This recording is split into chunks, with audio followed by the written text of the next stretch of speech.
ഞാനിപ്പോൾ PVR ലുലുവിലാണ്. ഇപ്പോൾ ഒരു ഷോ കഴിഞ്ഞിട്ട് എൻ്റെ റെസ്പോൺസൊക്കെ അറിഞ്ഞിട്ടിരിക്കുകയാണ്. ഭയങ്കര സന്തോഷമുണ്ട്. ഇന്ന് നമ്മൾ കുറച്ചധികം തിയേറ്റേഴ്സിൽ പോയിട്ടുണ്ടായിരുന്നു. അപ്പോൾ എല്ലായിടത്തുനിന്നും നല്ല റെസ്പോൺസാണ് കിട്ടുന്നത്. നല്ലവണ്ണം ക്രൗഡ് വരുന്നുണ്ട് സിനിമ കാണാമെന്ന് അറിയുമ്പോൾ തന്നെ വലിയ സന്തോഷമാണ്.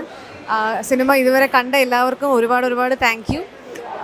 ഇങ്ങനത്തെ ഒരു വലിയൊരു സെലിബ്രേഷൻ സിനിമ എന്ന് പറയുമ്പോൾ, അല്ലെങ്കിൽ ഈ പറയുന്നത് പോലെ വലിയ കാര്യമായിട്ടുള്ള പബ്ലിസിറ്റികൾ പുറത്ത് വന്നിട്ടില്ല എന്ന് എനിക്ക് തോന്നുന്നു. അതുകൊണ്ട് തന്നെ നിങ്ങൾ അറിഞ്ഞ് കണ്ട് ഈ സിനിമ കണ്ട് വിജയിപ്പിക്കണമെന്ന് ആഗ്രഹിക്കുന്നു. ഞങ്ങളെല്ലാവരും ഉണ്ടായിരുന്നു. ഞങ്ങളെല്ലാവരും വളരെയധികം സന്തോഷത്തിലാണ്. നല്ല റെസ്പോൺസുകൾ വരുന്നുണ്ട്. ഒരുപാട് ആൾക്കാർ ഇനിയും കാണട്ടെ എന്ന് വിചാരിക്കുന്നു. ഗെറ്റ്സ് ഇറ്റ് ബേബി എന്ന് പറഞ്ഞ മൂവി വർക്ക് ചെയ്യുമ്പോൾ തന്നെ എനിക്ക് വളരെ പ്ലസൻ്റ് ആയിട്ടുള്ളൊരു എക്സ്പീരിയൻസ് ആയിരുന്നു. ബിക്കോസ് ഡയറക്ടർ നമുക്ക് അങ്ങനെ വലിയ പ്രഷറൊന്നും തരാത്ത, അങ്ങനെ ഭയങ്കര കംഫർട്ടബിളായിട്ട് ചെയ്തൊരു മൂവിയാണ്. അപ്പോൾ ഇന്ന് ഞങ്ങൾ ഒരുപാട് തിയേറ്റേഴ്സിൽ പോയിട്ടുണ്ടായിരുന്നു.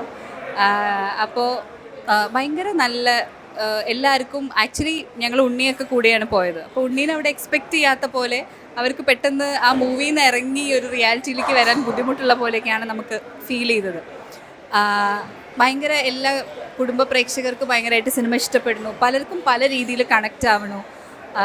IVF ആയിട്ട് ബന്ധപ്പെട്ടിട്ടും പ്രഗ്നൻസി ആയിട്ട് ബന്ധപ്പെട്ടിട്ടും, അതുപോലെ തന്നെ പാരൻസിൻ്റെ ഒരു ബന്ധം, ഹസ്ബൻഡ് ആൻഡ് വൈഫിൻ്റെ ഒരു റിലേഷൻഷിപ്പ്, കുട്ടികൾ എന്നുള്ള ഒരു കോൺസെപ്റ്റിനെ കുറിച്ചുള്ള ഡിഫറെൻറ്റ് ഒപ്പീനിയൻസ്, ഇതെല്ലാം പറഞ്ഞു പോകുന്ന ഒരു സിനിമയാണ്.